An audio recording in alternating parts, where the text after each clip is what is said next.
Hello, everybody. I'm Ice, aka Dardianator. And I'm Loose Unit. So, what's this whole thing about? If you would be so kind as to explain to the two actual people that will be watching this. It's a little podcasty type thing about Star Citizen and Squadron 42, and it's called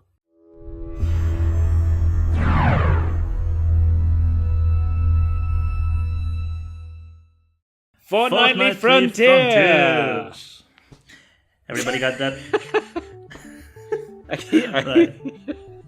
Yeah, okay, right. Oh, what are we talking about now? So, this being the introductory episode, I think we should just do a quick recap of what's happened so far. Crowdfunding. Crowdfunding. This is like the hugest, biggest crowdfunding thing ever to be thinked. The largest What are they like? The largest game ever that's crowdfunded. In fact, it's like one of the top 25 most expensive games ever made. I think it's a top 11 already. Really? Wow, that's cool. I haven't actually checked the list. There's a list on Wikipedia somewhere. I could bring it up right now, but I'm not going to. But it is one of the most expensive games ever made. It isn't. Yeah, but it's. I think when it comes to crowdfunding, it's the largest project ever. Yeah, absolutely. 36 million is just ridiculous. They've broken records left, right, and center. And they say that about 22 million was the goal at which the game will be fully funded, so they would not need any more capital from investors and stuff like that. So we've already passed 150% of that. Yeah, and I believe Chris Roberts was actually basically guaranteeing a certain number, or his company was guaranteeing a certain amount for the game, and obviously he doesn't need to put that in himself anymore. Cool. Yeah. So what were some of the major stretch goals and rewards? Some of the major stretch goals that ensure this would happen. And another question, how many of these do you have? I was going to ask you that. I don't have any, you know this. I actually have the Class 1 repair bot, the do? OSI Class 2 spaceship, the handbook. Spaceship? Space You mean spacesuit? Spacesuit. Yeah. Suit. I think I have the handbook, but I think I got that as part of another package anyway. Right. I definitely have the laser pistol, and I definitely have the engine modifier, and I definitely have this exclusive star system where basically the backers that were there at the certain were there At 18 million. at 18 million. Okay. Yeah. You get access to an exclusive star system where you can set up your base, etc. Yeah. And you can. Yeah. There's also something else as well. It was the exclusive star system where we had like a place that only backers from a certain point could start. Yep. Yeah. Okay. And basically, after all of this crowdfunding, they released the hangar module. Yeah. Which is nice. It is very nice. We get to It's run very around nice. and look at our ships. It doesn't run very fast on my machine, even the hangar module, so I think I'm gonna have to upgrade it before the game's out. Well, since the last patch that they've done, which included the Avenger update and the Cutlass was finally launched in the game, and also the firing range as well is another big one that was introduced in it. Yep. Mine's been running a lot better. I'm not sure why, but it's... They could have implemented the mantle support, but I think that they would have mentioned that a bit more. Yeah, I originally thought that it was because of Mantle, because my video card is supposedly compatible with Mantle, but I haven't read anything about it. No one's been talking about it, so I really don't know. But it seems to perform a lot better on my machine. Cool, lucky you. I have to run it at 720p and lowest settings if I want a steady 60 frames per second. Okay, yeah, I mean, I don't know what my frame rates are like. I think probably 40 or so. I run 1080p middle. Yeah, but you really need 60 frames per second at least with CryEngine 3 to combat the input lag from the triple buffering system. Okay.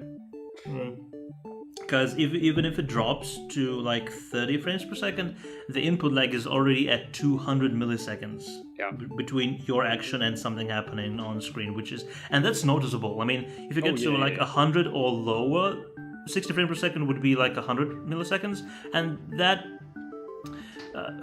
well, it wouldn't be really matter in like space exploration and when you're just operating like that holo ship organizing thingy, holotable, whatever it's called. But when you're doing first-person shooters or dogfighting, it really matters. Yep, absolutely. Yep. Speaking of dogfighting, what do we know so far about the dogfighting?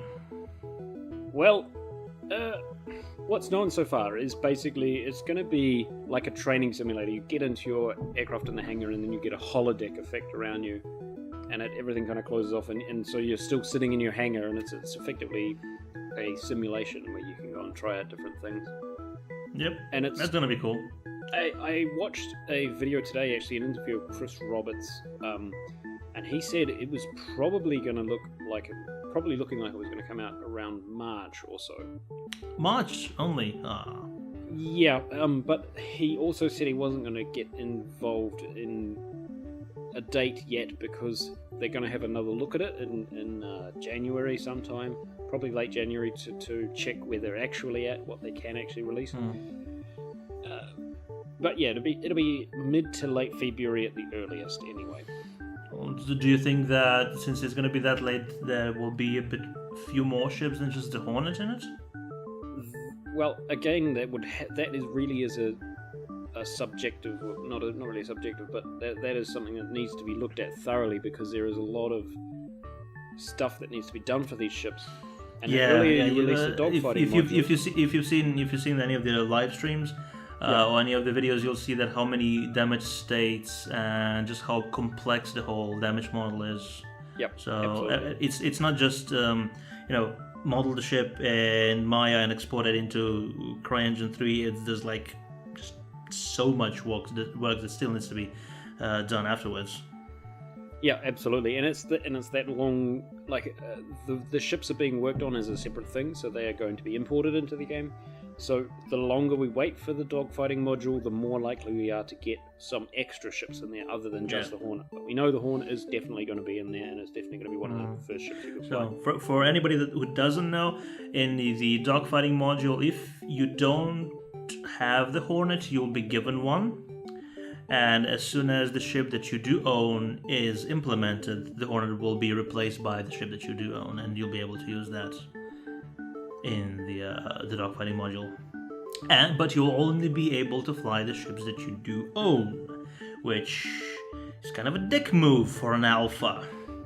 I don't know. I'm in two minds about that because honestly, I think it's fair enough that they would only let you fly the ships that you own. But on the flip side, it is an alpha. And I think Chris Roberts he's kind of suggested that that's what they're looking at now. But he also mentioned a few times where he sort of mentioned perhaps he was going to allow you to test aircraft, test ships out, or that kind of thing, just like basically borrowing them, or maybe borrow them from your friends or something similar.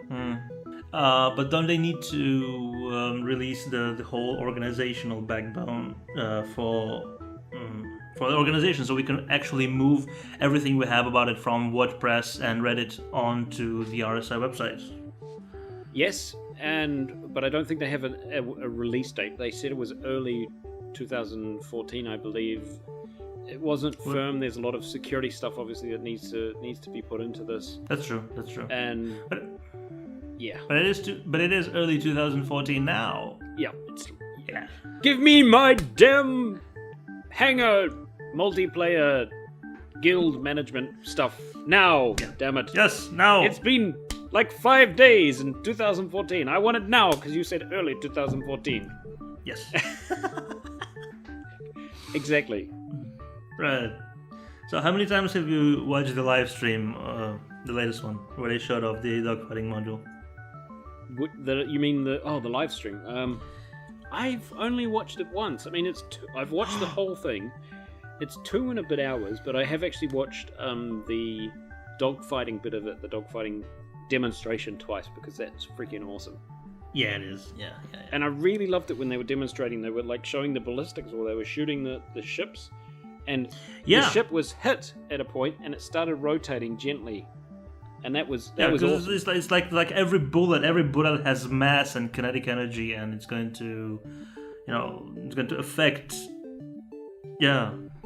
Yeah, if you don't It's correct really awesome. for it, if you don't correct for that when you get hit by a solid projectile, you'll change direction. But it was really cool as well when you saw it being hit by lasers. It didn't, and I think it was a different video, but you saw it being hit by lasers, and it was only moving very, very slightly in space. Well, yes, light doesn't have very much kinetic energy. Yeah. Photons don't have mass. Correct. Or if they do, it's very, very, very Something very like tiny. that. Yeah, I'm not a theoretical physicist or any kind of physicist or. What I didn't like about it was that the whole. I think they're going a bit too far with the whole color grading thing, because there wasn't much color in it. It was just monochrome. I don't like that. I mean, I'm sure that's how maybe the entire world, the reality is when we are in a section of space that has only one dominant light source, like the blue-greenish thing they used for the dogfighting module presentation, but it does get kind of boring when everything is the same color, don't you think? Yes, but it also does add that immersion factor, and we really, I mean, the demonstration clearly was a bit like that, but we have to get in and see how the game actually plays. Well, yes, we'll have to get our hands on it. Yeah, yes, and they didn't but... have their new lighting engine in it. And No, the lighting engine that what you're talking about is physics-based rendering, PBR. yeah, PBR. That's only for textures on objects, not for lighting. Yeah, but that is for part of. Well, it's not the light sources, but it's how the lights show up on other objects. Yes, but that doesn't really matter for color. Only for speculars, reflections, matte materials, stuff like that. But the actual coloring will stay the same, I think. Yes. And but that's all done with grading. And CryEngine 3 is very powerful when it comes to grading. I mean, you did have the business hangar for a while, right? Yes. Everything's blue in it. Yes. Yeah, everything's blue. Well, everything's red in the ultimate, or the what is it called, the deluxe hangar. Executive. The deluxe hangar. Yeah. Deluxe, yes. Everything's red in that. It's very red in that. I think they're taking the grading a bit too far. Yeah. I would like a bit of color in my life. Yeah, I actually quite like the dingy, dark horribleness of the basic hangar that you get. It gave you this real atmosphere that you were some kind of pirate somewhere. And I'm really looking forward to that. The asteroid hangar. Yes, exactly. I won the asteroid hangar. Yes, I have one. Well, not yet, but I have a Cutlass with the appropriate package for that. So I'm looking forward to that. And it's going to be the first one actually that's going to introduce the multi-room systems that they're going to build into the other hangars later as well. So they're building that into that asteroid hangar first. Yeah. So once you get that, would you mind me hanging around your place all the time? Not a problem, as long as you clean up your vomit. Oh, well, you're gonna have to provide the beer then. Not a problem. I have horrible hangar beer. Oh, that's the best. Hangar beer. Ah, yes. All right. So do we want to go over the Wingman's Hangar episode? Well, there wasn't much in the latest Wingman Hangar episode, was there? Well, they just showed off their latest studio. Let's run over that really briefly. Just say the latest Hangar episode was pretty much empty, other than showing off the new office. digs. The new digs, yes. Yeah. They looked very nice. Yeah. Okay, so a lot better than the basement they were in. But yes, there was no info on the game. There was no new info. There was no forum feedback. There was no interview. No time for the chairman, etc. Yeah, I mean, they had a really nice outside area in there. That was really cool. Oh yeah, and you see the football table? Yep. And they got all of this stuff, a lot of the stuff for free because they picked off an old company or something or other. Yeah, I know. If you're hiring, I'm available. I'm in Germany. I'm not available. Yeah, well, yeah. I'm not very limited to my geographical location. Yeah, fair enough. I'm flexible. Yay. Like a gymnast, flexible. No, ew, no. And actually, in episode 43 of the Hangar, we had a video that you produced. We actually, did. I can't really say we because I didn't really have anything to do with it other than checking out the script. But you had a video in there that was your first green screen effort, if I'm not mistaken. Yep, and it was shit. And this is your second green screen effort, and it's my second green screen. Yes, and it's a lot better shit. now. It's not as shit, no. No, it's actually, I've seen the demonstrations. So it's quite good.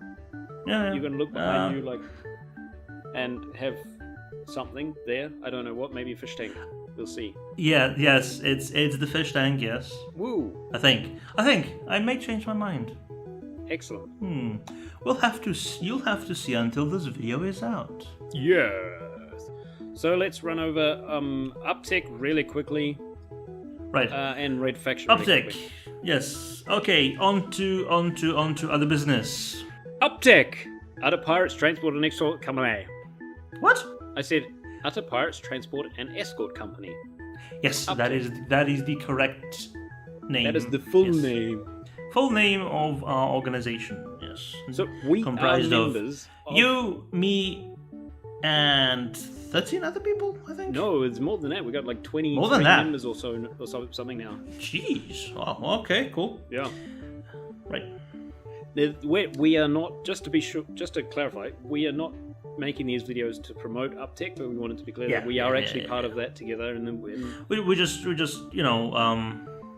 trying to talk about something other than the actual game, but still revolving around the game. Yeah. If that makes sense. Yeah. Yeah. Exactly. Right. Since we were talking about organizations, so should we just let's just use ours as an example. Okay. Yeah. Right. So our organization was founded by a group of people from a website called Finalgear, which is car people basically. Car people, yes, car boys. Yeah. Car boys. We're not the sort of people that you would want to invite over for dinner. Unless you like cars. Yes, unless you like cars. But unlike the name suggests, we won't be a pirate organization. I think we'll be a corporation. I think. Yeah, we're basically we're going to be a kind of an all whatever fun organization, kind of like Test. If anyone's read anything about the Test organization, it's a Reddit group. Right. I guess similar to them, where we're kind of doing everything. Right, and we are a member of Red Faction. Yep. Red Faction being one of the bigger organizations. Red Faction is a collective and an alliance based around Reddit. A gestalt entity, if you will. Yeah. Right, and I think they're taking this just a bit too seriously. I mean, I'm all for having fun, but having a constitution? What? I think that's reasonable. I really do. I think that's reasonable. You don't have to be a part of organizing that if you don't want to. I mean, basically the Constitution just says stuff like you won't punch someone in the face for no reason, whatever. It's to ensure simple that, guidelines. Yeah, if you do something to someone else inside Red Faction, and then there's a complaint, you have to have these kind of rules behind, and that's basically what it is, to make sure everyone's on the same playing field, everyone's has the same rules, basically. Yeah, I suppose. And we're an Uptech is a member organization of Red Faction, and we can basically do our own thing, which is kind of nice. Yeah, we can do our own thing, but as long as we respect the other members of the alliance. Yeah, absolutely. Yeah. Okay, there's another thing that I want to talk about, which was Chris Roberts mentioned in a live stream that there's going to be dynamic field of view, which I don't really like. Basically, that means that for every situation, the FOV is going to change. Like when you're in a dogfight, and just drawing parallels to real life. You don't zoom in with your eyes. Well, no, you don't zoom in with your eyes, but you do get a sort of tunnel vision effect. Like, normally you got, things in your periphery, you got quite a wide field of vision, but when you're focused on something, you tend to ignore stuff that's happening around you and just, focus on that little thing.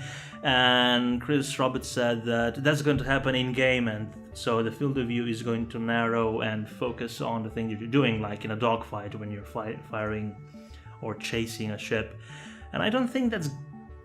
I think that's actually immersion breaking. If the game is going to be as immersive as they promise it to be, won't that happen anyway? I mean, won't you be so fixated on that little tiny piece of your screen that if the field of view suddenly starts changing, it'll just break the immersion? It could also enhance it as well. I mean, it's like it could. Yes, but I mean, well, it could, yes, if it's done properly. But in any game that I've encountered, dynamic field of view, and even there, it wasn't taken to such an extent. It was always more annoying than, for me at least, than anything else. Yeah, I quite liked the way they did it in Battleground Europe, where you got that focus, that zoom in, the field of view change when you were looking down your gun sight. Oh, that's different. That's different. That's you're triggering an FOV change, exactly. But this would be dynamic. Yep, and we would have to. I guess we'd have to see that. But, right. Yes, but even though there's not much information about it, here's a question for the wingman: will we be able to disable the dynamic field of view? Thank you. And I have a question for the wingman. I have bought a couple of basic Aurora ships for basic. If someone wants to come in, they have lifetime insurance. If someone wants to come in and join us, that I know, I'm going to on-sell that at whatever I paid for it, $30 or something like that. And I'm just curious to know what will happen if they come in after the alpha and beta slots have been completely eaten up, and I'm giving them or selling them basically this ship that has alpha and beta access. Will that work, or will they just simply be shut out? Right, so I'm thinking that you're basically asking whether the slots are per ship or per account. Kind of, yeah. Yeah. Right, okay, cool. So, ladies and gentlemen, that was it for the introductory episode of Fortnightly Frontiers. We hope you'll tune in 2 weeks for the next Fortnightly Frontier. Since that's where the name comes from. Every 2 weeks. Exactly. 2 weeks is a fortnight. Exactly. See you in the verse. See you in the verse.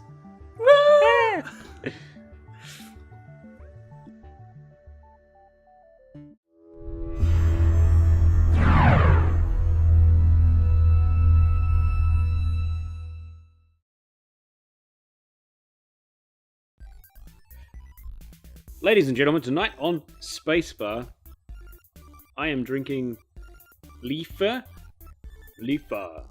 And I'm drinking Fuller's 1845. Mine's a brown, something, 333 at 6.5%, and it's from somewhere. Very impressive information I'm providing for you. Mine's very good. It's quite nice. It is very nice, actually. I quite like this beer. I really like this beer. You should try this one. It's really good. I might have to get you. I might have to get you to send me some samples. It's British. Probably some. It's a British. Okay. Yeah, it's Fuller's. Fuller's. I Yes. don't even know anything about Fuller's. I'm going to have to educate Brewed myself. beside the Thames since 1845. Hey, this is Anno 1240. Oh, cool. This is 6.3%, by the way. Yeah, this is 6.5. Cool. I'm doing some retarded stuff, by the way, just to let you know that I'm talking in. I'm not looking at the camera. I'm looking at the picture of me in the camera. So we might have to do something with that. So what is the spacebar about anyway? The spacebar is just basically us talking about beer, or drinks, And other games, right? and other games, and Right. So which one do you want to talk about? Worms Armageddon. No, it's supposed to be a space game. Well, they have a space theme, don't they? Well, so does Angry Birds. Yeah, so let's talk about Angry Birds then. No, I want to talk about other space games, proper space games. You name one. I don't know any off the top of my head right now because I'm, for some reason, extremely retarded. Starbound. Starbound. Yes, Starbound looks awesome. The open world, sort of, kind of Minecraft-y style thing that just looks awesome. Actually, it's basically a clone of Terraria in space. In space! Look at that. I just messed up my hair doing that. Yeah, it looks really cool, although they've only actually showed one little clip of it, haven't they?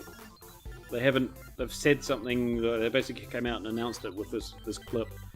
Well, there's a lot of people that are in the alpha and beta or whatever the stage it is in now, and they're doing Let's Plays.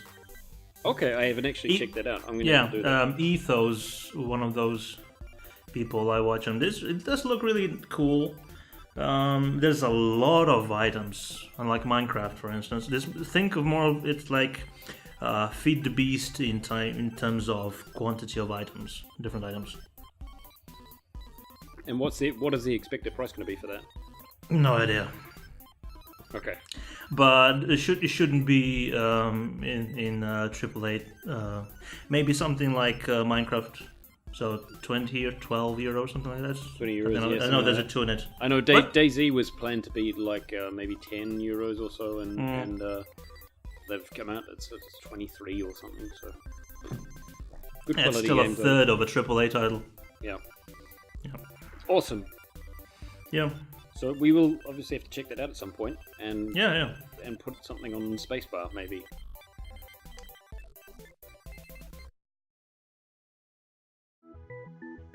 Thank you for watching Fortnightly Frontier. If you enjoyed the video, don't forget to like it or even subscribe to our channel. And if you have any comments, questions, suggestions, or any other bits of information for us to ignore, do leave them in the little box below, and we'll see you in a couple of weeks.